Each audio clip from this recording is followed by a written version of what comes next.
తెలంగాణలో 2 ఎమ్మెల్యే కోట ఎమ్మెల్సీ స్థానాల ఉప ఎన్నికకు నోటిఫికేషన్ విడుదలైంది. నేటి నుంచి ఈ నెల 18 వరకు నామినేషన్లు స్వీకరించనున్నారు.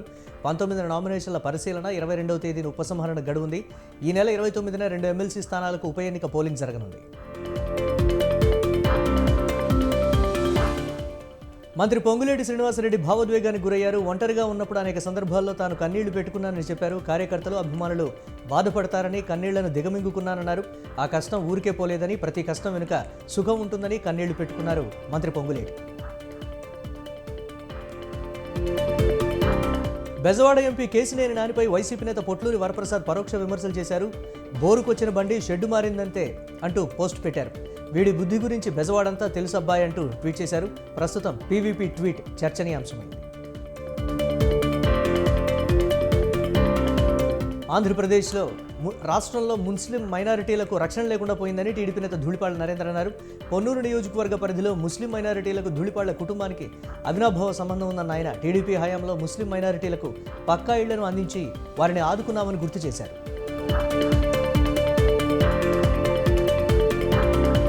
సింప్లిసిటీ అనే మాటకు నిలువెత్తు నిదర్శనంగా నిలుస్తున్నారు కేంద్ర మాజీ మంత్రి అశోక్ గజపతిరాజు. కేంద్ర రాష్ట్ర ప్రభుత్వాల్లో పలు పదవులు నిర్వహించి వాటికే వన్నెత్తిచ్చిన ఆయన తాజాగా నాంపల్లి రైల్వే స్టేషన్లో కుటుంబ సభ్యులతో కలిసి రైలు కోసం నిరీక్షిస్తూ కనిపించారు. అయోధ్య రామమందిర విగ్రహ ప్రతిష్టాపనకు వచ్చిన ఆహ్వానాన్ని తిరస్కరించింది కాంగ్రెస్ పార్టీ. రామమందిరం అనే విషయం ఆర్ఎస్ఎస్, బీజేపీకి సంబంధించిన వ్యవహారంగా పేర్కొంది. ఢిల్లీ మద్యం పాలసీకి సంబంధించిన మనీ లాండరింగ్ కేసులో ఢిల్లీ మాజీ డిప్యూటీ సీఎం మనీష్ సిసోడియా, ఆప్ ఎంపీ సంజయ్ సింగ్ జ్యుడిషియల్ కస్టడీని జనవరి 20వ తేదీ వరకు పొడిగించారు. ఢిల్లీ రౌజ్ అవెన్యూ కోర్టు ఈ మేరకు ఆదేశాలు జారీ చేసింది. పార్లమెంట్ ఎన్నికల ముందు బీజేపీకి షాక్ తగిలింది. మాజీ మంత్రి ముఖేష్ గౌడ్ కుమారుడు విక్రమ్ గౌడ్ బీజేపీకి రాజీనామా చేశారు. తన రాజీనామా లేఖను పార్టీ అధ్యక్షుడు కిషన్ రెడ్డికి పంపించారు. పార్టీలో కొత్త వారిని అంటరాని వారిగా చూస్తున్నారని ఆవేదన వ్యక్తం చేశారు. తెలంగాణ ముఖ్యమంత్రి రేవంత్ రెడ్డిని గూగుల్ వైస్ ప్రెసిడెంట్ చంద్రశేఖర్ తోట కలిశారు. వింగ్స్ ఆఫ్ ఫైర్ పుస్తకం రచయిత అరుణ్ తివారీ, ప్రముఖ క్యాన్సర్ రోబోటిక్ సర్జన్ డాక్టర్ చిన్నబాబు సుంకవల్లి కూడా సీఎంను కలిశారు. వారితో పాటు మంత్రులు కోమటిరెడ్డి వెంకటరెడ్డి, దుద్దిళ్ల శ్రీధర్ బాబు ఉన్నారు. ఎంపీ కేసినేని నాని ఎన్ని అంటున్నా 1999 నుంచి తానే సర్దుకుపోతూ వచ్చారని ఆయన సోదరుడు కేసినేని చిన్ని తెలిపారు. తమ కుటుంబంలో అప్పటి నుంచి కలహాలు ఉన్నాయని, వాటితో టీడీపీ అధినేత చంద్రబాబుకు సంబంధం ఏంటని ప్రశ్నించారు. సీఎం జగన్కు కలిసిన అనంతరం కేసినేని నాని విమర్శలు చేసిన నేపథ్యంలో చిన్ని స్పందించారు. నంద్యాల పట్టణంలో పోస్టర్ల కలకలం చెలరేగింది. పలు కూడళ్లలో అర్ధరాత్రి టీడీపీ, జనసేన, బీజేపీ పార్టీలను కించపరుస్తూ పోస్టర్లు వెలిశాయి. 2 వర్గాలను రెచ్చగొట్టేలా ఉన్నాయంటూ పోస్టర్లు చించి కాల్చిపడేసింది టీడీపీ. పోస్టర్ల ఏర్పాటు వెనుక వైసీపీ నేతల కుట్ర ఉందని నేతలు ఆరోపించారు. ఖమ్మం జిల్లా సత్తుపల్లిలో సింగరేణి ఓపెన్ కాస్ట్ రైల్వే లైన్తో పాటు జేవీఆర్ సింగరేణి సిహెచ్సిని పరిశీలించారు. దక్షిణ మధ్య railway GM Arun Kumar Jain railway సైడింగ్ను పరిశీలించారు.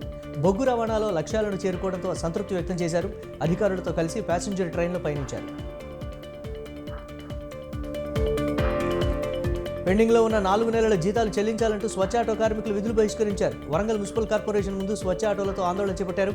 కార్పొరేషన్ అధికారుల తీరు పట్ల ఆగ్రహం వ్యక్తం చేశారు. మంచిర్యాల జిల్లా బెల్లంపల్లి ఎంపీడీఓ కార్యాలయంలో ఏసీబీ అధికారులు దాడులు నిర్వహించారు. 15,000 రూపాయల లంచం తీసుకుంటూ పెరికపల్లి పంచాయతీరాజ్ ఏఈ పరంజ్యోతి, పంచాయతీ కార్యదర్శి వీరబాబు రెడ్ హ్యాండెడ్గా దొరికారు.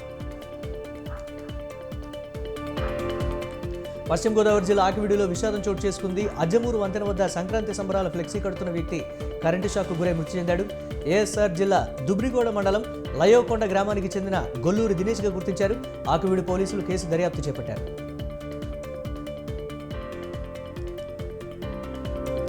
గొంతులో చికెన్ ముక్క ఇరుక్కొని వ్యక్తి మృతి చెందిన ఘటన రంగారెడ్డి జిల్లా షాద్నగర్ నియోజకవర్గం ఎలికట్ట గ్రామంలో చోటు చేసుకుంది. మృతుడు జార్ఖండ్ రాష్ట్రానికి చెందిన ధర్మేందర్ తివారీగా గుర్తించారు. పోస్టుమార్టం నిర్వహించిన వైద్యులు గొంతులో చికెన్ ముక్క ఇరుక్కోవడంతోనే మృతి చెందినట్లు నిర్ధారించారు.